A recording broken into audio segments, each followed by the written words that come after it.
Sanibonani, unjani, makani. Hello everyone, welcome back to another broadcast of the African Diaspora News Channel with me, your host, Maritawana Sitole Imali. And if you're just joining us for the first time, you're most definitely welcome. Please do like, share, subscribe, and of course hit that notification bell for more content. Now, a Black Algerian influencer and artist was reportedly subjected to racial discrimination on a public tram in Algiers after being mistaken for her sub-Saharan migrant. Her story triggered a nationwide conversation about the mounting Negrophobia in the North African country. Now, last week, Baraka Messiah, a 22-year-old artist and student, was on a tram heading to a work event when a public transport employee approached and said to her in the Algerian language Darija, and I quote, "You came to the capital and you are now civilized," close quote. Now, Baraka said she was apparently mistaken for a sub-Saharan migrant, as the employee did not expect her to understand the local accent. The problem is that no one intervened to stop him. Everyone was just watching, she said in tears in a video she shared with her 265,000 followers on Instagram. Now, Tram Tramway Algeria, which is the tramway company, has yet to comment on the incident. The young influencer said this is not the first time she faces racial discrimination in a public space in Algiers. Racial hostility is a daily struggle for many other Black Algerians who are forced to navigate Negrophobia and rising anti-migrant hysteria in the country. Samira, a Black Algerian, said she received the same treatment from an employee at the tramway station. She said, and I quote, "He told me where you were going." He then mentioned a racist slur in Algerian Darija. She said it was very humiliating. I was on the verge of tears.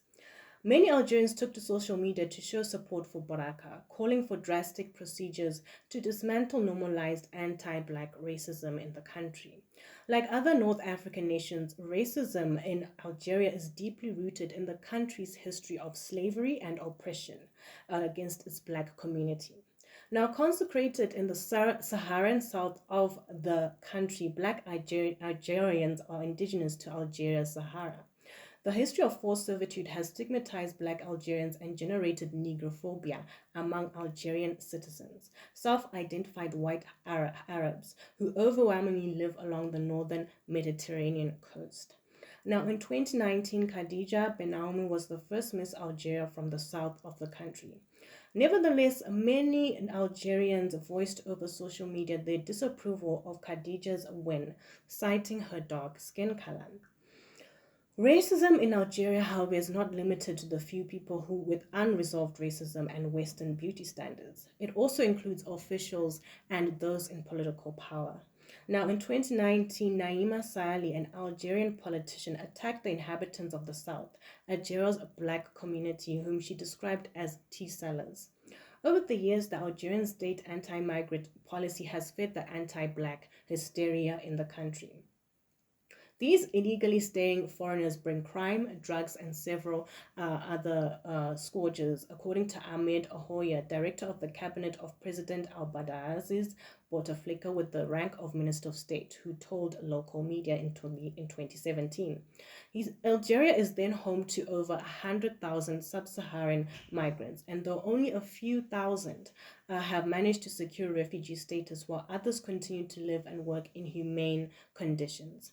Only this year, Algeria has expelled over 9,000 migrants to their countries. Now, speaking to several Black Algerians and migrants in the country, they say neighboring President Kais Saied's racist speech has further accentuated the anti-migrant feelings in Algeria.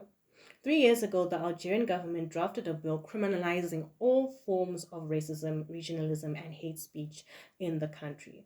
So far, the draft has proved fruitless. Well, please do let us know what you think in the comment section. Please let us know what you think in the comment section of this unfortunate story. And please do follow us on Facebook, Twitter, and Instagram at African Diaspora News. You can also find me, Maritawana, on social media at Maritawana ZW. From me and the team, it's bye for now, and I'll definitely see you in another broadcast. Cheers!